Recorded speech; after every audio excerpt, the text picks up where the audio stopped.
Hello dear students, स्वागत है हमारे YouTube channel exam 2.0 study channel पर। दोस्तों, आज की इस वीडियो में हम लोग सीखने वाले हैं अभाज्य गुणनखंडन विधि द्वारा एलसीएम एचसीएफ कैसे ज्ञात करें।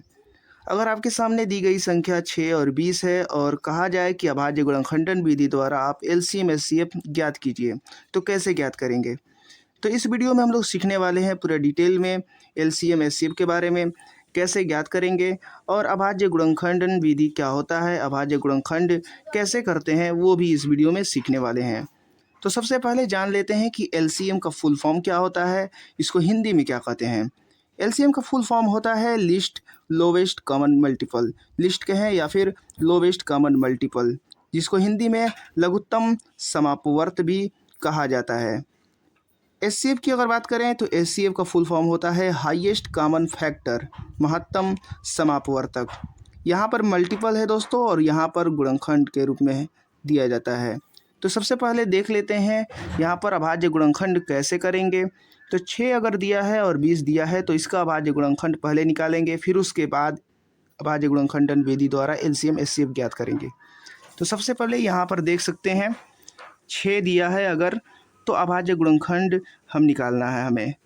तो यहाँ पर 2 से पहले कटाएंगे।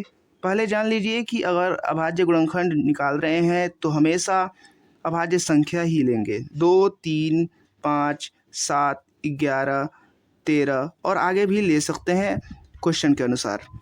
तो यहाँ पर अभाज्य गुणनखंड के करने से पहले यहाँ पर आप लोग जान लीजिए कि सबसे पहला जो स्टार्ट करेंगे वो 2 से करेंगे। अगर 2 से नहीं कट रहा है तब जाकर के आप 3 से करेंगे, अगर 3 से नहीं कट रहा है तब जाके आप 5 से करेंगे और इसी तरीके से आगे आप करते रहेंगे। तो यहाँ पर 2 3 का 6 हो जाएगा और फिर उसके बाद 3 कने 3 हो जाएगा। एक यहाँ पर आ गया तो मतलब आपका यहाँ पर अभाज्य गुणनखंड समाप्त हो गया। तो इसका क्या हो जाएगा, 6 का 2 गुणे 3 अभाज्य गुणनखंड हो जाएगा। और फिर उसके बाद यहाँ पर देखें 20 का, तो 20 का भी वैसे ही सेम प्रोसेस है। यहाँ पर 20 का भी निकालेंगे तो पहले 2 से कटाएंगे, 2 दहिया 20, फिर 2 से कटाएंगे क्योंकि 10 यहाँ पर 2 से कट रहा है, तो 2 5 10। अब यहाँ पर देखिए 3 से नहीं कट रहा है, ना ही 2 से कट रहा है, तो सीधे 5 से कट रहा है, तो 5 से हम कटाएंगे। तो यहाँ पर हो गया 5 एकने 5। तो यहाँ पर भी ये समाप्त हो गया। तो इसका यहाँ पर गुणनखंड हो जाएगा 2 गुणे 2 गुणे 5। अभाज्य गुणनखंड यहाँ पर हो गया। यहाँ पर देखिए ध्यान से कि सिर्फ और सिर्फ अभाज्य संख्या ही हैं, 2, 3 और 5। केवल 2, 3, 5 ही यहाँ पर अभाज्य संख्या है, इसीलिए इसको हम अभाज्य गुणनखंड कहते हैं। तो यहाँ पर देखिए अगर एलसीएम एचसीएफ अगर ज्ञात करना हो, एलसीएम एचसीएफ अगर ज्ञात करना हो तो हम कैसे ज्ञात करेंगे। तो सबसे पहले देख लेते हैं एचसीएफ के बारे में। एचसीएफ कहता है कि हाईएस्ट कॉमन फैक्टर होना चाहिए। कॉमन मतलब उभयनिष्ठ होना चाहिए। दी गई दोनों संख्या में कौन सा कॉमन है, मतलब इन दोनों में कौन कौन सेम है। तो आप देख सकते हैं 2 और 2 दोनों मिले हुए हैं, तो यहाँ पर मिला सकते हैं। यहाँ पर अगर एक और 2 होता है यहाँ पर तो वो भी इसके साथ मिल जाता है, लेकिन यहाँ पर नहीं है तो यहाँ पर केवल 1 है, तो यहाँ पर 1 मिलेगा। यहाँ पर 3 दिया हुआ है लेकिन इसमें 3 नहीं है। यहाँ पर 5 दिया हुआ है लेकिन यहाँ पर 5 नहीं है। इस वजह से केवल 1 ही यहाँ पर उभयनिष्ठ यानी कॉमन मिल रहा है, तो यहाँ पर इसका एचसीएफ हो जाएगा 2। अगर बात करें एलसीएम की, तो एलसीएम में पहले देखेंगे कि जो जो कॉमन मिला हुआ है, जैसे यहाँ पर 2 मिला है केवल, तो इसको 2 को पहले हम लिख लेंगे। फिर उसके बाद जो बचे हैं उसको भी हमें लिखना होगा। तो आप देख सकते हैं यहाँ पर 2 और बचा है और यहाँ पर 3 भी बचा है, फिर उसके बाद यहाँ पर 5 भी बचा है, यानी जो बचे हुए हैं उसको भी हम लिख लेते हैं। तो इस तरीके से इसका एलसीएम ये निकल जाएगा और एचसीएफ ये निकल जाएगा। अब चाहें तो इसे गुणा कर सकते हैं, 2 दूनी का 4, 4 तियां 12, 12 5 60। एलसीएम क्या आ जाएगा, 60 आ जाएगा। अगर बात करें, अगर कहीं कहीं आपको दिया होगा 2 गुणे 3 यानी 2 के पावर 1, यहाँ पर 3 के पावर 1 इस तरीके से, और यहाँ पर दिया होगा 2 के पावर 2 और गुणे 5।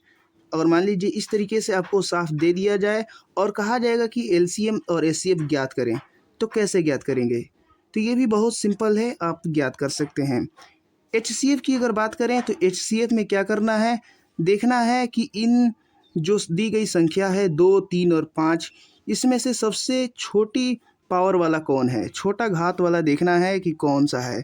तो यहाँ पर 2 के पावर 2 है, यहाँ पर 2 के पावर 1 है, तो 2 के पावर 1 वाले को लेंगे, 2 के पावर 2 को नहीं लेंगे। तो यहाँ पर देख सकते हैं 2 के पावर 1 है। अगर मान लीजिए कि यहाँ पर अगर 3 होता तो 3 के पावर अगर 3 होता, यहाँ पर जैसे मान लीजिए अगर एग्जाम्पल के तौर पर अगर 3 के पावर 3 यहाँ पर ऐड कर दे रहे हैं, तो अगर 3 के पावर 3 यहाँ पर होता तो हम 3 के पावर 1 को ही लेते, 3 के पावर 3 को नहीं। इसीलिए यहाँ पर केवल और केवल जो कॉमन मिल रहा है उसी में केवल देखेंगे कि सबसे छोटा पावर वाला कौन सा है। तो सबसे छोटा पावर वाला 2 के पावर 1 है, इसीलिए 2 के पावर 1 ले लेंगे। एलसीएम की अगर बात करें तो एलसीएम में सबसे बड़ा पावर वाला देखते हैं। तो सबसे बड़ा पावर वाला यहाँ पर 2 के पावर 2 है, तो यहाँ पर इसीलिए हमने 2 के पावर 2 लिख दिया। और फिर उसके बाद जो बचे हैं यहाँ पर उससे भी हम लोग लिख लेते हैं। इसमें भी देखेंगे कि पावर वाला कौन सा बड़ा है। 3 में 3 के पावर 1 बड़ा है और कोई यहाँ पर नहीं दिख रहा है। 5 के देखेंगे तो 5 के पावर 1 यहाँ पर है, इसीलिए हम लोग यहाँ पर दोनों लिख लेंगे। इसी तरीके से 2 गुणे 2 3 गुणे 3 3 गुणे 5 यहाँ पर हो जाएगा, तो टोटल यहाँ पर 60 और 2 आ जाता है। तो इस तरीके से आपका यहाँ पर निकल जाता है। अगर बात करें 3 संख्या अगर दी गई हो तो कैसे निकालेंगे। 3 संख्या में आप देख सकते हैं यहाँ पर 12, 15 और 21 दिया गया है। तो इसको कैसे निकालेंगे, तो सबसे पहले हम यहाँ पर लिख लेते हैं 12, 15 और 21। तो आप लोग निकाल सकते हैं फटाफट। तो इसका हो जाएगा 2 दूनी का 4, 4 तिहाई 12। और अगर बात करें इसका 15 का तो होता है 3 5 15। तो आप क्या कीजिए, यहाँ पर 5 और 3 एक साथ लिख लीजिए, 5 15 चाहे 3 5 15। केवल ये ध्यान रखना होगा कि अभाज्य संख्या है होना चाहिए। यहाँ पर ध्यान दें तो इसका हो जाएगा 3 7 21। तो यहाँ पर 7 गुणे 3 लिख लीजिए। मैं यहाँ पर इस तरीके से लिख रहा हूँ ताकि आपको समझ में आसानी से आ जाए। यहाँ पर हमें मिलाने वाले हैं, यहाँ पर मिलाएंगे क्योंकि ये तीनों इस तीनों में कॉमन मिल रहा है। ये जो 3 है इसमें भी है, इसमें भी है और इसमें भी है। तो जो उभयनिष्ठ है कॉमन है उसे हम मिला देते हैं।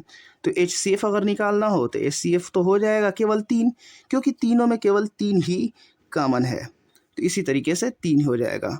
बात करें LCM की तो जो भी बचे हुए हैं उस सब को लिख लेंगे और 3 जो है ये कॉमन उसे भी लिखेंगे। तो जो 3 है कॉमन उसे भी लिखेंगे और उसके साथ साथ जो बचे हैं 1 2 यहाँ पर है, 1 यहाँ पर है, 1 यहाँ पर है और 1 यहाँ पर है, तो उसे भी लिख लेंगे। 2 गुणे 2 गुणे 5 गुणे 7। तो इस तरीके से हो जाएगा। अगर गुणा करना चाहते हैं तो गुणा कर सकते हैं। 3 दूनी का 6, 6 दूनी का 12, 12 5 60 और 60 7 420, 6 7 42, यानी यहाँ पर 420 हो जाएगा LCM। अगर इस तरीके से अगर दिया हो पावर वाले में, घात वाले में, तो यहाँ पर भी आसानी से कर सकते हैं। 2 के पावर 2 गुणे 3, यहाँ पर देख सकते हैं 5 गुणे 3 के पावर 1, यानी यहाँ पर 1 ही है, यहाँ पर भी 1 है, यहाँ पर देख सकते हैं तो शायद यहाँ पर भी 1 है। तो आप देखेंगे कि 2 3 5 3 और यहाँ पर 7 3 है। तो इसमें से देखेंगे कि 3 का पावर किसका अधिक है, 2 का पावर किसका अधिक है, 5 की पावर किसका अधिक है, 7 का पावर किसका अधिक है। तो जिसका अधिक है हम LCM वाले में लिखेंगे। तो आप इसको देख सकते हैं, यहाँ पर 2 के पावर 2 भी लिखेंगे। 3 में देखेंगे तो 3 का पावर अधिक केवल 1 ही है। और अगर बात करें यहाँ पर 5 का तो 5 में भी देख सकते हैं 5 का पावर 1 ही है, 7 का 7 का पावर 1 है। तो सेम टू सेम प्रोसेस यही आता है, इस मेथड से भी आप निकाल सकते हैं। यहाँ पर भी वही है सेम टू सेम। यहाँ पर करना ये होता है HCF में छोटा पावर देखना है, सबसे छोटा। तो 2 में सबसे छोटा कौन है यहाँ पर, लेकिन यहाँ पर अंतर आपको ये ध्यान देना होगा कि कॉमन होना चाहिए। 2 तो इसमें है लेकिन यहाँ पर 2 नहीं है, यहाँ पर 2 नहीं है। तो कॉमन वाले में देखना होगा कि पावर किसका कम है। तो कॉमन तो यहाँ पर 3 है, 3 3 3। तो इसमें से देखना होगा कि पावर किसका कम है। तो तीनों में तो 1 ही पावर है, तो इसका मतलब कि 3 के पावर 1 हो जाएगा। HCF आपका यहाँ पर 3 हो जाएगा। तो उम्मीद करता हूँ कि जो भी मैंने यहाँ पर LCM HCF से रिलेटेड क्वेश्चंस बताए हैं आपको पूरी तरीके से समझ में आ गया होगा। अगर इसके बाद भी कोई डाउट रहता है तो आप कमेंट सेक्शन में कमेंट करके पूछ सकते हैं, मैं उस पर अलग से वीडियो बना करके अपलोड कर दूँगा। तो मिलते हैं अगले वीडियोज़ में। बेसिक मैथ की तरह तरह की वीडियोज़ आपको मिलती रहेंगी। तो इस चैनल को सब्सक्राइब भी कर दीजिएगा और साथ में बेल आइकन बटन भी दबा दीजिएगा ताकि हमारा एक भी वीडियो आपसे मिस ना हो सके। जय हिंद।